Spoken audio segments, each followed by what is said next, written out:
నమస్తే, welcome to డీనిస్ ముందుగా headlines. న్యాయ సమీక్షలో రద్దయిన జీవో నెంబర్ 3ను పునరుద్ధరణకు చర్యలపై అధికారులతో సీఎం చంద్రబాబు నాయుడు సమీక్ష. ఏజెన్సీ ప్రాంతాల్లో స్థానిక గిరిజనులకు 100% రిజర్వేషన్ కల్పించేందుకు కట్టుబడి ఉన్నామని వెల్లడి. వైసీపీ హయాంలో ఏపీపీఎస్సీ కార్యాలయం ఆక్రమాలకు కేరాఫ్ గా నిలిచిందన్న biodiversity board chairman Vijay Kumar. Gautam Sawang Anjaneyulu చెప్పే మాటలకు పొంతం లేదని విమర్శ. విపత్తు సమయాలలో ప్రజలు ఏ విధంగా వ్యవహరించాలన్న దానిపై మాక్ డ్రిల్ నిర్వహించిన వివిధ శాఖల సిబ్బంది. విపత్తు సమయంలో సమయస్ఫూర్తి ప్రతి ఒక్కరికి ఆపద్బాంధవుడు అన్న కలెక్టర్ లక్ష్మీశా. ఏజెన్సీ ప్రాంతాల్లో స్థానిక గిరిజనులకు ప్రభుత్వ ఉద్యోగాలలో 100% రిజర్వేషన్లు కల్పించేందుకు కట్టుబడి ఉన్నామని ముఖ్యమంత్రి నారా చంద్రబాబు నాయుడు అన్నారు. ప్రభుత్వ ఉద్యోగాల్లో స్థానిక గిరిజనులకు 100% రిజర్వేషన్లు కల్పించేందుకు ఉమ్మడి రాష్ట్రంలో 2007 జీవో నెంబర్ 3 తెచ్చామని సీఎం చంద్రబాబు నాయుడు గుర్తు చేశారు. న్యాయ సమీక్షలో రద్దయిన జీవో నెంబర్ 3 పునరుద్ధరణకు తీసుకోవాల్సిన చర్యలపై అధికారులతో సీఎం సమీక్ష చేశారు. సుప్రీంకోర్టు ఆదేశాలు మార్గదర్శకాలు పాటిస్తూనే 2020లో రద్దయిన జీవో నెంబర్ 3ను పునరుద్ధరణకు ఉన్న అవకాశాలపై అధ్యయనం చేయాలని అధికారులను సీఎం ఆదేశించారు. సోమవారం సచివాలయంలో జరిగిన సంక్షేమ శాఖపై ముఖ్యమంత్రి నారా చంద్రబాబు నాయుడు సమీక్ష చేశారు. వైసీపీ హయాంలో అక్రమాలకు కేరాఫ్ గా విజయవాడ ఏపీపీఎస్సీ కార్యాలయం నిలిచిందని biodiversity board chairman Nelepalli Vijay Kumar అన్నారు. సోమవారం ఆయన టీడీపీ కేంద్ర కార్యాలయంలో మాట్లాడారు. ఏపీపీఎస్సీ అనేక పరీక్షలు నిర్వహించి ఉద్యోగాలు భర్తీ చేస్తుందని, వైసీపీ హయాంలో జరిగిన గ్రూప్ 1 పరీక్ష నిర్వహణలో మాత్రం అక్రమాలు జరిగాయని అన్నారు. పేపర్లో మూల్యాంకనంపై గౌతమ్ సవాంగ్, పిఎస్ఆర్ ఆంజనేయులు చెప్పే మాటలకు పొంతం లేదని అన్నారు. ముందుకు తీసుకుపోయేవారు. అట్లాంటి ఉద్యోగాల్లో 2వ ఎవాల్యుయేషన్ జరగలేదు పొమ్మని అబద్ధం చెప్పాడు, పచ్చి అబద్ధం చెప్పాడు. ఎంత ధైర్యంతో గౌతమ్ సవాంగ్ గారు కావచ్చు, లేదంటే మన అంతకుముందు పిఎస్ఆర్ అంజల్ కావచ్చు, ఇన్ని అకృత్యాలకు పాల్పడ్డారు. ఎగ్జాములు పెట్టడం అనేది మామూలుగా ఈ రోజు కొత్తగా ఏపీపీసీ చేయలేదు. ప్రతిసారి ఎగ్జామ్లు పెడతారు, దాని వాల్యుయేషన్ చేస్తారు, ఇంటర్వ్యూలు కూడా పెడతారు, దాన్ని రిజల్ట్స్ డిక్లేర్ చేస్తారు, ఉద్యోగాలు చేస్తారు. 100 సార్లు జరిగింది, కొత్త ఏం కాదు, రకరకాల ఉద్యోగాలు చేశాయి. కానీ కేవలం ఈ వైసీపీ గవర్నమెంట్లో మాత్రమే ఇట్లాంటి అకృత్యాలకు ఎందుకు తావొస్తుంది? అసమర్థత, అవినీతి, అరాచకం, నిర్లక్ష్యం, ఇట్లాంటి 4 మూల స్తంభాలపై నడిచిన ఈ వైసీపీ ప్రభుత్వంలో అన్ని వ్యవస్థలను సర్వనాశనం చేసేవరికి ఏపీపీఎస్సీ కూడా మీ పాల్పెట్టుకుంటారా? ఏంటిది? 2 పోలీస్ వ్యవస్థలు, ఒక పోలీస్ ఆయన ఏమంటే ఒక ప్రైవేట్ సంస్థకి ఇచ్చేసి digital evaluation work from home లెక్కన చేయిస్తాడా? ఇంకొక ఆయన 2వ ఎవాల్యుయేషన్ జరగలేదని కోర్టుకి అబద్ధం చెప్తాడా? ఇప్పుడు ఏ ఎవాల్యుయేషన్ నిజం అనుకోవాలి? ఫస్ట్ది నిజమా? ఏది డిజిటల్ ఎవాల్యుయేషన్ నిజమా? అది కరెక్టా? దొంగతనంగా చేయించి అసలు చేయలేదు పో అని చెప్పి కోర్టుకి అబద్ధం చెప్పిన హాయ్లాండ్ లో జరపబడిన 2వ ఎవాల్యుయేషన్, ఫిజికల్ ఎవాల్యుయేషన్ మాన్యువల్ గా చేసింది, అది నిజమా? అది కరెక్టా? 3వది ఏపీపీఎస్ ఆఫీస్లో మన గౌతమ్ సవాంగ్ ఆధ్వర్యంలో జరిగింది నిజమా? ఏది నిజం? దీనిలో ఏది కరెక్ట్ అని చూసుకోవాలి? వ్యవస్థను మామూలుగా నాశనం చేసే వాళ్ళు చాలా మంది చూసాం, కానీ ఇంత ఘోరంగా, ఇంత అన్యాయంగా, ఇంత నిర్లక్ష్యంగా వీళ్ళిద్దరు కూడా, వాళ్ళిద్దరి హిస్టరీ తెలుసు చూస్తే వాళ్ళిద్దరు కూడా ఇంత పెద్ద ఇష్యూని సొంతంగా డెసిషన్ తీసుకునే స్థాయి లేనే లేదు. ఖచ్చితంగా దీని వెనకాల పెద్ద బిగ్ బాస్ అంటారే, ఆ టైప్లో బిగ్ బాస్ ఎవరో ఉన్నాడు. Who is that Big Boss? విపత్తు సమయంలో సమయస్ఫూర్తి ప్రతి ఒక్కరికి ఆపద్బాంధవుడని జిల్లా కలెక్టర్ డాక్టర్ జి లక్ష్మీశా అన్నారు. విపత్తు సమయంలో భయపడకుండా సరైన నిర్ణయాలతో ప్రజల ప్రాణాలు కాపాడవచ్చని అన్నారు. విపత్తు నిర్వహణపై ప్రజలతో పాటు అధికారులకు అవగాహన కల్పించేందుకు మాక్ డ్రిల్ ఏర్పాటు చేసినట్లుగా వివరించారు. ఎలాంటి విపత్తు సంభవించినా భయాందోళనకు గురికాకుండా సమయస్ఫూర్తితో వ్యవహరించి సరైన నిర్ణయాలు తీసుకొని తమను తాము రక్షించుకుంటూ ఇతరులకు ఆపన్న హస్తం అందించడం ముఖ్యమని, ఈ నేపథ్యంలో అత్యవసర పరిస్థితుల్లో ఎలా స్పందించాలి అనే దానిపై ప్రజలతో పాటు అధికారులకు అవగాహన కల్పించేందుకు సమన్వయ శాఖల భాగస్వామ్యంతో మాక్ డ్రిల్ నిర్వహించినట్లు జిల్లా కలెక్టర్ డాక్టర్ జి లక్ష్మీశా తెలిపారు. సోమవారం విపత్తు స్పందన అగ్నిమాపక సేవల శాఖ ఆధ్వర్యంలో జిల్లా కలెక్టరేట్ ప్రాంగణంలో మాక్ డ్రిల్ నిర్వహించారు. కలెక్టర్ ఛాంబర్కు ఎదురుగా అగ్ని ప్రమాదం సంభవించి మొదలు నిచ్చిన ఆసరాగా భవనంపైకి విపత్తు స్పందన సిబ్బంది చేరుకొని ప్రమాదంలో చిక్కుకున్న వారిని కిందకు తీసుకొచ్చి తక్షణ వైద్య సాయం అందించేందుకు 108 వాహనాల ద్వారా ఆసుపత్రికి తరలించడం, అగ్నిమాపక వాహనం ద్వారా నీటితో మంటలను ఆర్పడం వరకు మాక్ డ్రిల్ చేశారు. వంట నూనె ఉన్న బాండీలో మంటలు వ్యాపిస్తే భయపడకుండా వెంటనే ఆ మంటలను ఎలా నియంత్రించాలి అనే విషయాన్ని కూడా వివరించారు. తడిబట్ట, ప్లాస్టిక్ బకెట్, పిండి వంటి వాటితో మంటలను ఆర్పే పద్ధతులను వివరించారు. జిల్లా వైద్య శాఖ ఆధ్వర్యంలో సిపిఆర్, స్ట్రెచ్చర్ వినియోగం, అత్యవసర వైద్యం అందించడంపై అవగాహన కల్పించారు. అగ్నిమాపక, రెవెన్యూ, పోలీస్, వైద్య, ఆరోగ్యం తదితర శాఖల అధికారులు, సిబ్బందితో పాటు ఎన్సీసీ, ఎన్ఎస్ఎస్ వాలంటీర్ల భాగస్వామ్యంతో మ్యాక్ డ్రిల్స్ నిర్వహిస్తున్నామని, డివిజన్లోనూ ఇలాంటి కార్యక్రమాలు ఏర్పాటు చేస్తున్నట్లు కలెక్టర్ లక్ష్మీషా తెలిపారు. కార్యక్రమంలో DRO M Lakshmi Narasimham, Vijayawada RDO Kavuri Chaitanya, జిల్లా అగ్నిమాపక అధికారి ఏవి శంకర్రావు, సహాయ DFO K Vinay, SFO K Naresh, collectorate AO S Srinivas Reddy, జిల్లా NSS coordinator doctor Kolleti Ramesh, SRR and CBR ప్రభుత్వ డిగ్రీ కళాశాల NCC coordinator doctor D Yugandhar, వివిధ శాఖల అధికారులు, ఎన్సీసీ, ఎన్ఎస్ఎస్ వాలంటీర్లు తదితరులు పాల్గొన్నారు.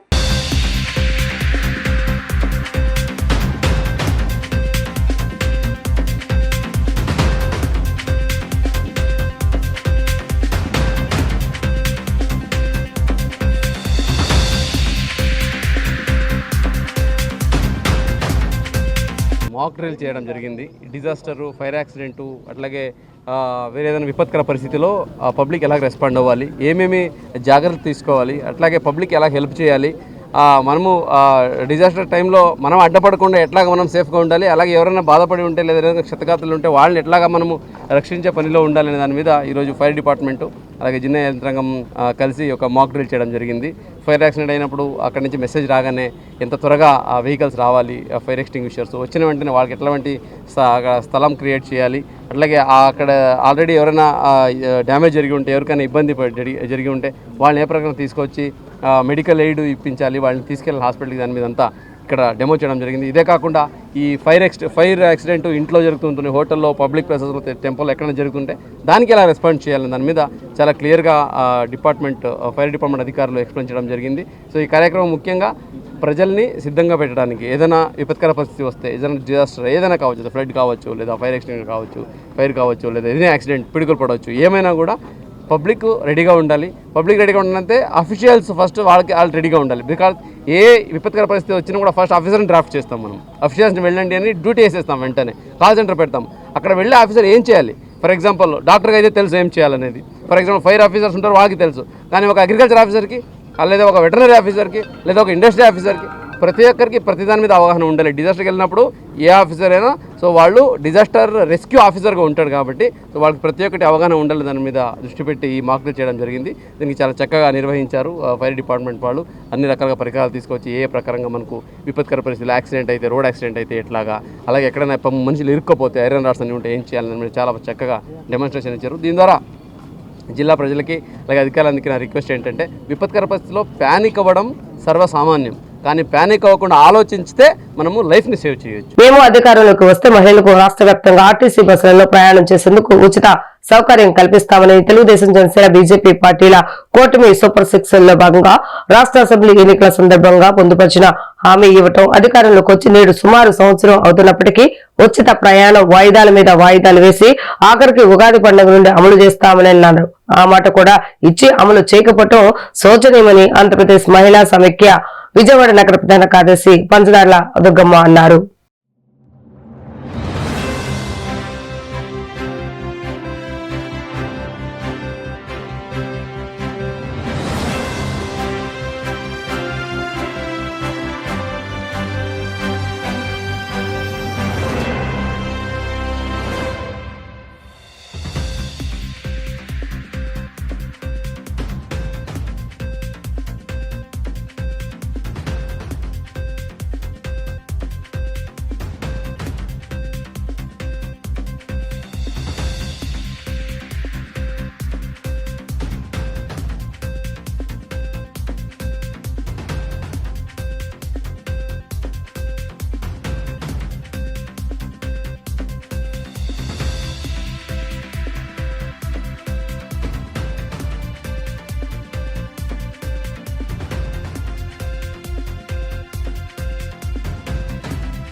రాష్ట్ర ప్రభుత్వం ఉపాధ్యాయుల సమస్యలు పరిష్కరించకపోతే ఈ నెల 15వ తేదీన విద్యాభవన్ ముట్టడిస్తామని ఐక్య ఉపాధ్యాయ ఫెడరేషన్ యూటీఎఫ్ రాష్ట్ర ప్రధాన కార్యదర్శి కేఎస్ఎస్ ప్రసాద్ తెలిపారు. గత ప్రభుత్వం విద్యాశాఖలో తీసుకొచ్చిన సంస్కరణల కారణంగా 10 లక్షల మంది విద్యార్థులు ప్రభుత్వ పాఠశాలలను విడిచి ప్రైవేటు పాఠశాలకు వెళ్లిపోయారని, నాసిరకంగా ప్రభుత్వ పాఠశాలలు ఉన్నాయని ప్రస్తుత టీడీపీ కూటమి ప్రభుత్వం చెప్పిందన్నారు.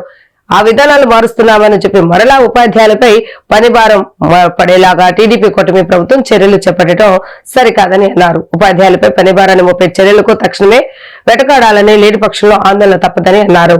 తమ సమస్యలు పరిష్కారం కోరుతూ ఐక్య ఉపాధ్యాయ ఫెడరేషన్ యూటీఎఫ్ ఆధ్వర్యంలో ఉపాధ్యాయులు విజయవాడ ధర్నా చౌక్ లో ధర్నా చేపట్టారు. ఈ ధర్నాలో పాల్గొన్న యూటీఎఫ్ రాష్ట్ర ప్రధాన కార్యదర్శి కేఎస్ఎస్ ప్రసాద్ మాట్లాడుతూ టీడీపీ ప్రభుత్వం మోడల్ 9500 ప్రైమరీ స్కూల్స్ ఏర్పాటు చేసి ప్రాథమిక విద్యను 750 యూపీ స్కూల్స్ను అప్గ్రేడ్ చేసి హై స్కూల్ స్థాయిలో విద్యను బలోపేతం చేస్తామని చెప్పిన మాటలను యూటీఎఫ్ స్వాగతిస్తుందన్నారు. అయితే అదే క్రమంలో పాఠశాలల ఉపాధ్యాయులపై పనిభారం పెరిగేలా ప్రభుత్వం చర్యలు ఉన్నాయన్నారు.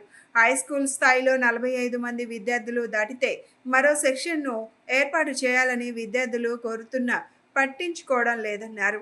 ఇది సరికాదని, హై స్కూల్ స్థాయిలో నాణ్యమైన విద్య అందించాలంటే ప్రతి తరగతిలో 45 మంది విద్యార్థులు దాటితే 2వ సెక్షన్లో ఏర్పాటు చేయాలని యూటీఎఫ్ డిమాండ్ చేస్తుందన్నారు. ఇప్పటికైనా ప్రభుత్వం ఉపాధ్యాయుల సమస్యల పరిష్కరించకపోతే 15వ తేదీన విద్యా భవనాన్ని యూటీఎఫ్ ఆధ్వర్యంలో ముట్టడిస్తామని హెచ్చరించారు. కూటమి ప్రభుత్వం అధికారంలోకి వచ్చిన తర్వాత గత ప్రభుత్వం విద్యారంగంలో చేసిన సంస్కరణల వల్ల 10 లక్షల మంది పిల్లలు ప్రభుత్వ పాఠశాలల నుంచి ప్రైవేటు పాఠశాలకు తరలిపోయారని, విద్య నాసిరకంగా ఉందని, నాణ్యమైన విద్యను అందించేదానికి ఈ పాఠశాలల్లో మార్పులు చేస్తామని చెప్పారు. కానీ ఆచరణలో గత ప్రభుత్వం అనుసరించిన విధానాలని ఈ ప్రభుత్వం కూడా అనుసరిస్తూ ఉంది. ప్రధానంగా ప్రైమరీ స్కూల్స్ని నిర్వీర్యం చేసే విధంగా ఈ రాష్ట్ర ప్రభుత్వం తీసుకున్నటువంటి చర్యలు కనిపిస్తూ ఉన్నాయి. మోడల్ ప్రైమరీ స్కూల్స్ పేరు మీద 5 క్లాసులకి 5 టీచర్లు ఉండే విధంగా 9,500 పాఠశాలలు పెడతామని చెప్పి ప్రభుత్వం చెప్తోంది. దాన్ని మేము ఆహ్వానిస్తూ ఉన్నాం. అదే సందర్భంలో 779 యూపీ స్కూళ్ళని అప్గ్రేడ్ చేస్తామని చెప్పారు. దాన్ని కూడా మేము ఆహ్వానిస్తూనే ఉన్నాం. కానీ ఈ పాఠశాలలు ఉపాధ్యాయుల్ని కేటాయించేటప్పుడు ఉపాధ్యాయుల మీద పనిభారం పెరిగేలాగా కేటాయింపు చేయడం వల్ల ఈ రోజున వేలాది మంది స్కూల్ అసిస్టెంట్లు సర్ప్లస్గా మిగిలిపోతూ ఉన్నారు. ఆ స్కూల్ అసిస్టెంట్లని హై స్కూళ్ళకి కేటాయించి నాణ్యమైన విద్య అందించే దానికోసం 45 మంది విద్యార్థులు ఉన్న దగ్గర 2వ సెక్షన్ పెట్టాలని చెప్పి ప్రభుత్వాన్ని మేము పదే అడుగుతూ ఉన్నాం. ప్రతి సమావేశంలోనూ కూడా డిమాండ్ చేస్తూ ఉన్నాం. ఆలోచిస్తామని చెప్తూ 53 మంది పిల్లలు ఉంటేనే 2వ సెక్షన్ అని చెప్పడం వల్ల వేలాది మంది స్కూల్ అసిస్టెంట్లు సర్ప్లస్ అయిపోయారు. ఆ సర్ప్లస్ అయిపోయినటువంటి స్కూల్ అసిస్టెంట్లని ఈ రోజున ప్రైమరీ స్కూల్స్కు హెడ్ మాస్టర్లుగా పెడతామని చెప్తా ఉంది. అంటే స్కూల్ అసిస్టెంట్ల స్థాయిని ఎందుకు తగ్గించాలి ఈ ప్రభుత్వం అనేది మేము ప్రశ్నిస్తూ ఉన్నాం. హై స్కూల్స్లో అవసరం ఉంది. మీరు హై స్కూల్ ప్లస్ పేరు మీద ఇంటర్మీడియట్ తరగతులు నిర్వహిస్తూ ఉన్నారు. అట్లాగే 62 సంవత్సరాలు నిండిపోయిన నేపథ్యంలో అనేక మంది టీచర్లు ఈ రోజున రిటైర్ కాబోతూ ఉన్నారు. అలాంటి సందర్భాల్లో హై స్కూల్ని పరిపుష్టంగా ఉంచాలంటే స్కూల్ అసిస్టెంట్ పోస్టులన్నీ హై స్కూళ్ళలో ఉంచాలనే బదులు ప్రైమరీ స్కూళ్ళకి హెడ్ మాస్టర్లుగా వేస్తామని చెప్పడంలో ఔచిత్యం ఏంటో గ్రహించాలని చెప్పేసి మేము కోరుతా ఉన్నాం. విజయవాడ నగరపాలక సంస్థ తమ దైనందిన కార్యకలాపాల్లో వినియోగించే వాహనాలను సోమవారం అధికారిక సామాజిక మాధ్యమాల్లో పోస్ట్ చేసింది. ఈ మేరకు వందలాది క్రేన్లు, bobcats, desilting, jetting, spraying, fogging వాహనాలు, గార్బేజ్ లారీల డ్రోన్స్ విజువల్స్ ను వీఎంసీ షేర్ చేసింది. ఈ వాహనాలతో నిరంతరం నగరవాసులకు సేవలందిస్తున్న కార్మికుల సేవలను ప్రశంసిస్తున్నాయని పేర్కొంది.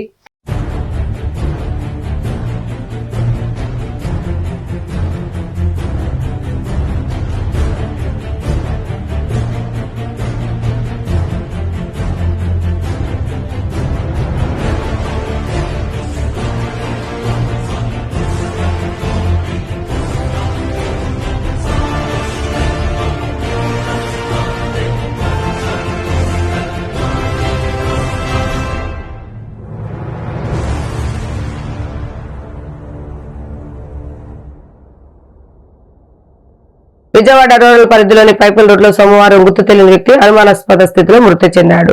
స్థానికుల సమాచారం మేరకు టూటన్ ఎస్ఐ హరిప్రసాద్ ఘటనా స్థలానికి చేరుకుని పరిశీలించారు. కేసు నమోదు చేసి దర్యాప్తు చేస్తున్నామన్నారు. మొదటి వివరాలు ఇంకా తెలియాల్సి ఉందని తెలిపారు.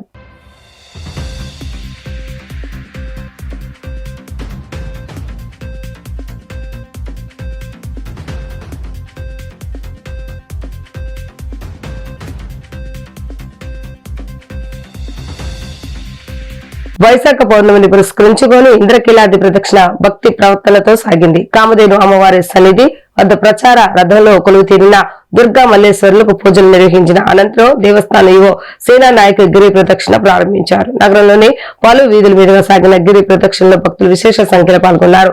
బేతాళ నృత్యాలు, సాంప్రదాయ కోలాట విన్యాసాల నడుమ గిరి ప్రదర్శన అత్యంత వైభవపేతంగా సాగింది. దుర్గా మల్లేశ్వరులు కొలువు తీరిన ఇంద్రకీలాద్రి చుట్టూ పౌర్ణమి రోజున ప్రదక్షిణలు నిర్వహించిన వారి కోరికలు సఫలీకృతం అవుతాయనే సంకల్పంతో దేవస్థానం ఆధ్వర్యంలో ప్రతి నెల పౌర్ణమి రోజున ఇంద్రకీలాద్రి ప్రదక్షిణ నిర్వహిస్తున్న సంగతి తెలిసిందే. ఇందులో భాగంగా వైశాఖ పౌర్ణమిని పురస్కరించుకొని కామధేను అమ్మవారి ఆలయం వద్ద దేవస్థాన వేద పండితులు స్వామి అమ్మవార్లకు షోడాసోపచార పూజలు నిర్వహించగా ఈవో సీనా నాయక్ టెంకాయ సమర్పించి గిరి ప్రదక్షిణను లాంఛనంగా ప్రారంభించారు. దేవస్థాన ఉద్యోగులు, వందలాది మంది భక్తులు దుర్గా మల్లేశ్వరుల్ని కీర్తిస్తూ గిరి ప్రదక్షిణలో పాల్గొన్నారు. చిత్ర విచిత్ర బేతాళుని నృత్యాలు, కోలాటం విన్యాసాలు, వేద పండితుల మంత్రోచ్చారణలు, వంగళ వాయిద్యాల నడుమ గిరి ప్రదక్షిణ ఆద్యంతం కన్నుల పండుగగా సాగింది. దేవస్థానం ఈవో సీనా నాయక్ మాట్లాడుతూ ప్రతి నెల పౌర్ణమి నాడు గిరి ప్రదక్షిణ నిర్వహించడం ఆనవాయితీగా వస్తోందన్నారు. ఆది దంపతులైన శ్రీ దుర్గా మల్లేశ్వరులు కొలువు తీరిన ఇంద్రకీలాద్రి చుట్టూ ప్రదక్షిణ నిర్వహించిన వారికి సమస్త కోరికలు నెరవేరుతాయని ఆయన వివరించారు.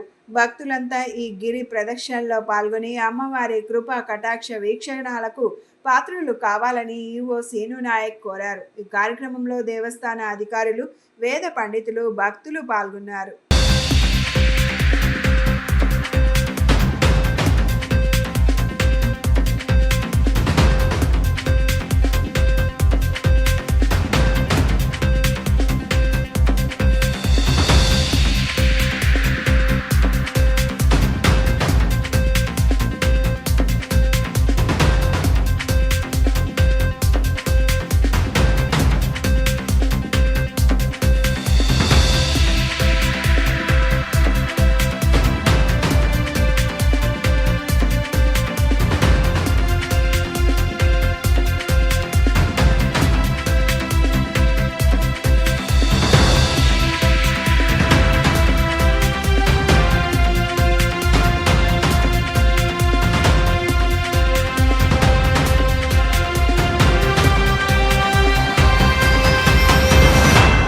జై కనకదుర్గా భవానీ అమ్మవారికి. ముఖ్యంగా ఈ గిరి ప్రదక్షిణ అనేది దాదాపు మనకు అమ్మవారిని స్మరించుకుంటూ సుమారు 2 సంవత్సరాల నుంచి చేస్తున్నాము. ఇది ప్రతి నెల పౌర్ణమి రోజున ప్రారంభమయ్యి సుమారు 7 కిలోమీటర్ల మేరకు చుట్టూ గిరి ప్రదక్షిణ చేసుకొని వచ్చిన తర్వాత అమ్మవారికి పూజించి మళ్ళా ప్రశాంతంగా విగ్రహాలందరినీ కూడా పైకి తీసుకెళ్లడం జరుగుతుంది. దయచేసి భక్తులందరూ కూడా అమ్మవారి మీద భక్తితో జాగ్రత్తగా చుట్టూ ప్రదక్షిణ చేసే క్రమంలో జాగ్రత్తగా ఉండాలి. ఎక్కడ ఎటువంటి ఇది అలజడి లేకుండా ప్రతి ఒక్కరు కూడా అమ్మ మీద ప్రేమతో, భక్తితో మీరు ఈ గిరి ప్రదక్షిణ సక్సెస్ఫుల్ చేస్తారని భావిస్తున్నాను. Thank you. విదేశాలకు వెళ్లే భారతీయులు ఎదుర్కొనే సమస్యలను పరిష్కరించేందుకు కావేటి ఇంటర్నేషనల్ లా సంస్థ కార్యాలయాన్ని నగరంలో ఏర్పాటు చేశామని న్యాయవాదులు డాక్టర్ శ్రీనివాసరావు, కావేటి, డాక్టర్ కిలా దిలీప్ తెలిపారు. ప్రజలు ఎలాంటి ఇబ్బందులు ఉన్నా ఇక్కడ సంప్రదించవచ్చని, ఉచితంగా న్యాయ సలహాలు పొందవచ్చని అన్నారు. విజయవాడ ఆర్టీసీ కాలనీ మొదటి లైన్లో కావేటి ఇంటర్నేషనల్ లా సంస్థ కార్యాలయాన్ని నూతనంగా ఏర్పాటు చేశారు. ప్రముఖ అంతర్జాతీయ న్యాయవాదులు డాక్టర్ శ్రీనివాసరావు కావేటి, డాక్టర్ కీలారు దిలీప్ సంయుక్తంగా ఈ కేంద్రాన్ని ఏర్పాటు చేశారు. ఈ సందర్భంగా తొలుత కార్యాలయంలో ప్రత్యేక పూజలు చేశారు. అనంతరం డాక్టర్ శ్రీనివాసరావు కావేటి మాట్లాడుతూ ఆంధ్రప్రదేశ్లో లా ఫారం లేక అనేక ఇబ్బందులు పడుతున్నారని, ముఖ్యంగా బయట దేశాలకు వెళ్లే విద్యార్థులు న్యాయపరమైన చిక్కులు ఎదుర్కొంటున్నారని చెప్పారు. అందుకే తాము విజయవాడలో ఈ సంస్థను ఏర్పాటు చేశామన్నారు. ప్రజలు ఎలాంటి ఇబ్బందులు ఉన్నా ఇక్కడ సంప్రదించవచ్చని, ఉచితంగా న్యాయ సలహాలు పొందవచ్చునని చెప్పారు. బయటి దేశాలలో ఏమైనా కంపెనీలు ఏర్పాటు చేసుకోవాలనుకున్నా గ్రీన్ కార్డ్ సంబంధిత సమస్యలు, ఇంపోర్ట్ అండ్ ఎక్స్పోర్ట్ లిటిగేషన్స్ వంటి పరిష్కారానికి కృషి చేస్తామన్నారు. కిలారు దిలీప్ ఆధ్వర్యంలో ఈ సంస్థ నడుస్తుందని పేర్కొన్నారు. అనంతరం కిలారు దిలీప్ మాట్లాడుతూ డాక్టర్ శ్రీనివాసరావు కావేటితో కలిసి ఈ సంస్థను ప్రారంభించడం జరిగిందన్నారు.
ఫస్ట్ ఆఫ్ ఆల్ అంతర్జాతీయ న్యాయ ఫర్మ్ అంటే లా ఫర్మ్ లేదండి ఆంధ్రాలో. ఎందుకంటే ఇక్కడి నుంచి ఎవరికైతే బయట దేశాలకు వెళ్తారో, స్టూడెంట్స్గా వెళ్తారో, లేకపోతే ఎంప్లాయ్మెంట్ కోసం వెళ్తారో, లేదా ఉద్యోగరీత్యా బయటికి వెళ్తారో, వాళ్లకు చాలా ఇబ్బందులు జరుగుతున్నాయి బయట దేశాలలో, అమెరికాలో, ఆస్ట్రేలియాలో, కెనడాలో, ఇంగ్లాండ్లో. సో వాటన్నిటిని అడ్రస్ చేద్దామని వాళ్ళెవరు కూడా బయట దేశాల దాకా వెళ్ళి అంటే లాయర్స్ను అప్రోచ్ కాకుండా ఇక్కడే మన ఆంధ్రప్రదేశ్లో మన విజయవాడలో నడిబొడ్డునో స్టార్ట్ చేశాము దిలీప్ గారితో. ఎందుకంటే వారికి కూడా అంతర్జాతీయంగా ఆర్బిట్రేషను, తనకు కూడా ఇంజనీరింగ్ బ్యాక్గ్రౌండ్ ఉంది, లా బ్యాక్గ్రౌండ్ ఉంది, తను కూడా సుప్రీంకోర్టులో ప్రాక్టీస్ చేస్తున్నారు. అందుకే విజయవాడలో తనతోని ఇక్కడ స్టార్ట్ చేశాము. సో ఏమిటంటే మేము ఇంకా లండన్ నుంచి కూడా లాయర్స్ వచ్చారు, మా అసోసియేట్స్, కొలీగ్స్ ఢిల్లీ నుంచి. అంటే ఏంటంటే ఇండియాలో కాకుండా, ఇండియాలో ఢిల్లీ అయినా, హైదరాబాద్ అయినా, అమరావతి అయినా, ఎక్కడ ఏ ఇష్యూస్ అయినా కూడా ఎవరికి ఏ ప్రాబ్లం అయినా వచ్చి ఇక్కడ వాళ్ళు సూచనలు, సలహాలు తీసుకోవచ్చు ఇనిషియల్గా. ఇప్పుడు అదే మీరు అమెరికాకు, ఇంగ్లాండ్ కాల్ చేస్తే ఎవరు ఫోన్ మాట్లాడినా 50,000 రూపీస్ కట్టి మాట్లాడాలి. ఇక్కడ మీకు ఫ్రీగా సూచనలు, సలహాలు దొరుకుతాయి. ఇవాళ ఇంటర్నేషనల్ లా ఫర్మ్ ఒకటి ఏదైతే విజయవాడలో ఇంతవరకు ఒక ఇంటర్నేషనల్ లా ఫర్మ్ ఆంధ్రప్రదేశ్లోనే నిర్మించడం జరగలేదు. కనుక ఇంటర్నేషనల్ సమస్యలు ఎవరున్నా కానీ ప్రజలు ఎక్కడెక్కడికో వెళ్ళి ఢిల్లీను, గుజరాత్ కూడా వెళ్ళాల్సి వస్తున్నాయి. హైదరాబాద్లో అక్కడ ఇక్కడ ఒకటో రెండో ఉన్నాయి తప్ప ఇంటర్నేషనల్ లా ఫర్మ్ అనేది ఇంతవరకు ఆంధ్రప్రదేశ్లో ఎవరు ఎస్టాబ్లిష్ చేయకపోవడంతో ఎంతో మంది మన ఆంధ్రప్రదేశ్లో కృష్ణా, గుంటూరు నుంచి మరీను చాలామంది ఇంటికొకళ్ళు అమెరికాల్లోనూ, లండన్లోనూ లేక ఇతర దేశాల్లో సెటిల్ అవడం జరుగుతుంది. వీళ్ళందరికీ రకరకాల సమస్యలు వచ్చే ఆస్కారాలు ఏవైతే ఉన్నాయో వారికి ప్రాబ్లమ్స్ సాల్వ్ చేయడానికి ఇక్కడ ఎవరు లేకపోవటం, దానితో ఇవాళ ఇంటర్నేషనల్ లా ఫర్మ్ కొంతమంది లాయర్స్తో పాటు అన్ని రంగాల్లోనూ కూడా నైపుణ్యం సంపాదించిన లాయర్సు వాళ్ళు కావేటి లా ఫర్మ్ రూపంలో ఏదైతే అమెరికాలో, లండన్లో, కెనడాలో, పోలాండ్లో ఉన్న ఆఫీస్లో ఉన్న కావేటి లా ఫర్మ్ తో పాటు ఇవాళ నేను కలిసి ఇక్కడ లా ఫర్మ్ ఓపెన్ చేయడం జరిగింది. కేంద్ర రాష్ట్ర ప్రభుత్వాలు రైతాంగాన్ని పట్టించుకునే పరిస్థితులు కనబడటం లేదని రైతు సేవా సంస్థ అధ్యక్షులు అక్కినేని భవానీ ప్రసాద్ ఆవేదన వ్యక్తం చేశారు. సమస్యలతో సతమవుతున్న రైతులు ఎవరికి చెప్పుకోవాలో తెలియక అనేక ఇబ్బంది పడుతున్నారని అన్నారు. రైతు సంఘాల నాయకులు సంఘటితంగా పోరాడితేనే న్యాయం జరుగుతుందని అన్నారు. ఆంధ్రప్రదేశ్లో రాజకీయాలకు అతీతంగా కృషి చేస్తున్న రైతు నాయకుల ఆత్మీయ సమ్మేళనం విజయవాడ గాంధీనగర్లోని ఓ హోటల్లో జరిగింది. రైతు సేవా సంస్థ అధ్యక్షులు అక్కినేని భవానీ ప్రసాద్ అధ్యక్షతన జరిగిన ఈ సమ్మేళనంలో ప్రముఖ ఇంజనీర్ కన్నయ్య నాయుడు, ఆదర్శ రైతు పద్మశ్రీ నెక్కంటి సుబ్బారావు, మాజీ మంత్రి వడ్డే సోమనాద్రీశ్వరరావు మరియు ఇతర రైతు సంఘాల నాయకులు హాజరయ్యారు. అనంతరం భవానీ ప్రసాద్ మాట్లాడుతూ, నేడు మన రైతాంగం క్లిష్ట పరిస్థితులను ఎదుర్కొంటుందన్నారు. పండించిన పంటకు గిట్టుబాటు ధర లభ్యం కాని పరిస్థితులు ఉన్నాయని ఆవేదన వ్యక్తం చేశారు. సకాలంలో ఎరువులు, విత్తనాలు లభ్యం కావడం లేదని చెప్పారు. సాగునీటి రంగంలో చేపట్టవలసిన నిర్మాణ పనులను వేగంగా చేపట్టకపోవడం బాధాకరమన్నారు. వ్యవసాయ ఉత్పత్తుల వ్యవస్థల్లో మార్కెటింగ్ విధానాలు పెంచాలని కోరారు. 550 డ్యాములకు పైన గేట్లు డిజైన్ చేసి వాటిని కరెక్ట్ కమిషన్ చేశాను. నాకు మన భారతదేశం 1989లో జర్మనీలో ట్రైనింగ్ ఇచ్చింది. ఆ ట్రైనింగ్ని యూజ్ చేసుకొని ఆఫీసే కాకుండా కమిషన్ చేసేదానికి ఇందిరాగాంధీ దగ్గర నుంచి ఈ పొద్దుడికి చేస్తున్నాం. నేను ఈ ప్రభుత్వ నిర్దేశాల ప్రకారం మా సెంట్రల్ గవర్నమెంట్ కంపెనీ గేట్లు స్పెషలిస్ట్ మూసేసిన దానివల్ల నేను బయట వచ్చినప్పుడు ఏం చేయాలా అనుకుంటున్నా. ఒకరోజే ఇంట్లో ఉన్నాను. నెక్స్ట్ డే నాకు అసైన్మెంట్ వచ్చింది. ఫస్ట్ గుజరాత్ మోడీ గారు సీఎంగా ఉన్నప్పుడు ఆయనకు అడ్వైజర్గా తీసుకున్నారు. అక్కడి నుంచి గుజరాత్, మహారాష్ట్ర, మన ఆంధ్ర, తెలంగాణ, కర్ణాటక, కేరళ, తమిళనాడు మన రైతులందరికీ ఎక్కడ ఏ ప్రాబ్లం ఉన్నా సాల్వ్ చేస్తున్నా. ఇప్పుడు ముఖ్యంగా మన ఆంధ్రప్రదేశ్ తీసుకున్నామంటే తుంగభద్ర, కృష్ణ, గోదావరి మూడు రివర్లు ఉంటుంది. కృష్ణాలో తుంగభద్ర, భద్ర రెండు హరిహర దగ్గరికి కలుస్తాయి. అక్కడ కొన్ని డ్యాములు ఉన్నాయి. ఈ తుంగభద్ర కింద ఆయకట్టులో ఉండేవాళ్ళు టోటల్ రైతుల్లో 55 నుంచి 60% మన తెలుగువారే ఉంటారు. అందువల్ల నేను కెనాల్స్ నుంచి కంప్లీట్ డెవలప్ అయింది. వాళ్ళకి 1976 నుంచి వాళ్ళకి హెల్ప్ చేస్తూ ఉన్నాను. అదేవిధంగా మనం 1980లో రాయలసీమలో నీళ్ళు లేకపోతే కడపలో అట్లీస్ట్ మాకు చిత్తూరులో ఓపెన్ వెల్స్లో నీళ్లు ఉండేవి. వాళ్ళకి నీళ్లు కూడా లేకపోతే మైలవరం ప్రాజెక్టు 2 సీజన్లో చేశాం. రానున్న ఖరీఫ్ సీజన్ ప్రారంభించే నాటికి ఇరిగేషన్ పనులను పూర్తి చేయాలని మంత్రి నిమ్మల రామానాయుడు ఇరిగేషన్ అధికారులను ఆదేశించారు. సీఎం చంద్రబాబు నాయుడు ఇరిగేషన్ పనులు నిర్వహణ మరమ్మతుల కోసం 344 కోట్లు విడుదల చేస్తారని తెలిపారు. అవసరమైన చోట్ల 7 రోజుల వ్యవధిలో షార్ట్ టెండర్లను పిలవటానికి ప్రభుత్వం అనుమతిని ఇచ్చిందని అన్నారు. రానున్న ఖరీఫ్ ప్రారంభానికి ముందే నీటిపారుదల వ్యవస్థలను సాధారణ స్థితికి తీసుకురావాలని అధికారులను ఆదేశించారు. గేట్లు, షట్టర్లు వంటి మెకానికల్ పనులను తప్పనిసరిగా అసిస్టెంట్ ఇంజనీర్ పరిశీలించి సక్రమంగా పనిచేసే స్థితిలో ఉన్నాయనే ధృవీకరణ పత్రాన్ని చీఫ్ ఇంజనీర్కు ఇవ్వాలన్నారు. సాగునీటి సంఘాల ఆధ్వర్యంలో ఈ పనులను ఎట్టి పరిస్థితుల్లోనూ నాణ్యతతో మే నెలాఖరుకు పూర్తి చేయాలన్నారు. O&M పనులపై ఇరిగేషన్ అధికారులతో మంత్రి నిమ్మల టెలికాన్ఫరెన్స్ నిర్వహించారు.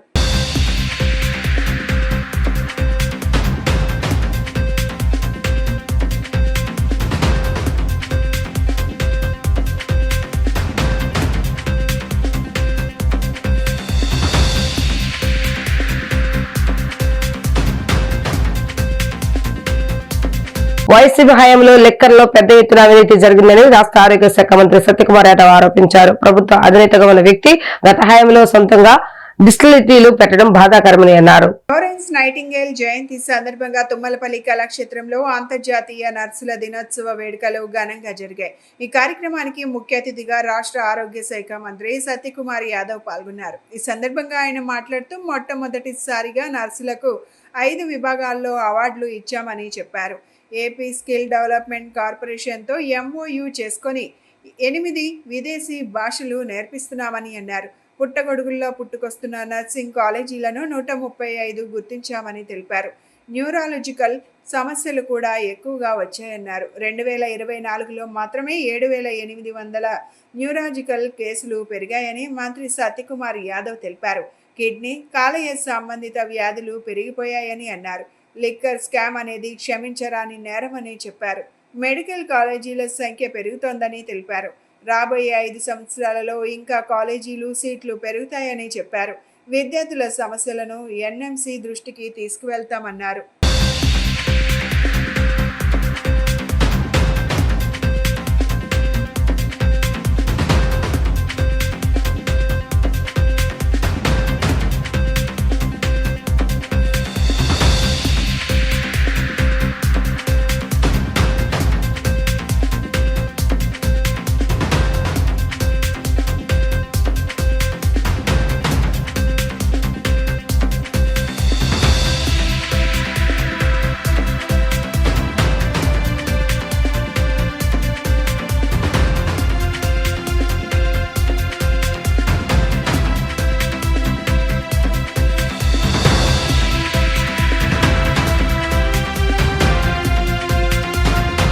ఇప్పటికీ 1,21,000 మంది ఇవాళ రిజిస్ట్రేషన్ చేసుకున్నారు నర్సింగ్ కౌన్సిల్లో. పైగా ఈ ఏఎన్ఎంలు కానీ, జిఎన్ఎంలు కానీ, లేదా బీఎస్సీ నర్సింగ్ కానీ, ఎంఎస్సీ నర్సింగ్ కానీ, పోస్ట్ బేసిక్ బీఎస్సీ నుంచి కానీ ఏటా 34,000 మంది బయటకు వస్తున్నారు. ఇంత పెద్ద ఎత్తున ఉద్యోగాలు ప్రభుత్వ రంగంలో కావాల్సిన 5,300 ఉద్యోగాలు మాత్రం కావాలి. అవి నోటిఫికేషన్ ఇచ్చి ఎలాగూ భర్తీ చేస్తున్నాం. అయినప్పటికీ ఇంత పెద్ద ఎత్తున వస్తున్న నర్సింగ్ స్టాఫ్ని విదేశాల్లో పెద్ద పొటెన్షియల్ ఉంది కాబట్టి, ముఖ్యంగా యూరోపియన్ దేశాల్లో ఉంది కాబట్టి దాన్ని దృష్టి పెట్టుకుని దేశంలోనే మొట్టమొదటిసారిగా ఆంధ్రప్రదేశ్ రాష్ట్రం ఒక వినూత్నమైన కార్యక్రమం ఆంధ్రప్రదేశ్ స్కిల్ డెవలప్మెంట్ కార్పొరేషన్తో ఒక ఎంఓయూ చేసుకొని 8 భాషల్లో, ఇంగ్లీష్ కాకుండా జర్మనీ లేదా జపనీసు లేదా స్పానిషు, ఫ్రెంచు, ఇటువంటి 8 భాషల్లో కూడా వారికి విద్యను బోధించడం వల్ల, భాషలను నేర్పడం ద్వారా వీరు బయట దేశాల్లో కూడా ఉద్యోగాలు లభించే అవకాశం ఉంది. ఆ రకంగా మనం వసుధైవ కుటుంబకం అనే భావన ఏది ఉందో అది విదేశాలకు కూడా పోయే సేవా రంగంలో వాళ్ళు రాణించడమే కాకుండా భారతదేశానికి కూడా గుర్తింపు తీసుకురావాలని ఈ ఆలోచన చేయడం జరిగింది. తద్వారా వేల మంది విద్యార్థులు కూడా బయట దేశాలకు వెళ్ళి నర్సింగ్ చేస్తున్న విద్యార్థులు బయట దేశాలకు వెళ్ళి నర్సింగ్ సేవలు అందించడానికి అవకాశం ఉంది. అదేవిధంగా అస్తవ్యస్తంగా ఉండడం, పుట్టగొడుగులాగా నర్సింగ్ కాలేజీలు పుట్టడం ఆంధ్రప్రదేశ్లో, వాటిని గుర్తుతో పెట్టుకుని అనేక చోట మౌలిక సదుపాయాల కల్పన లేకపోవడం, లేదా టీచింగ్ స్టాఫ్ లేకపోవడం, లేదా ల్యాబ్ ఫెసిలిటీస్ లేకపోవడం, లేకపోతే ఒకే రిజిస్ట్రేషన్ పేరుతో సొసైటీ పేరుతో 3-4 కాలేజీలు ఉండడం, ఇటువంటి అనేక రకాల అవకతవకలు గుర్తించాం. గత కొన్ని సంవత్సరాలుగా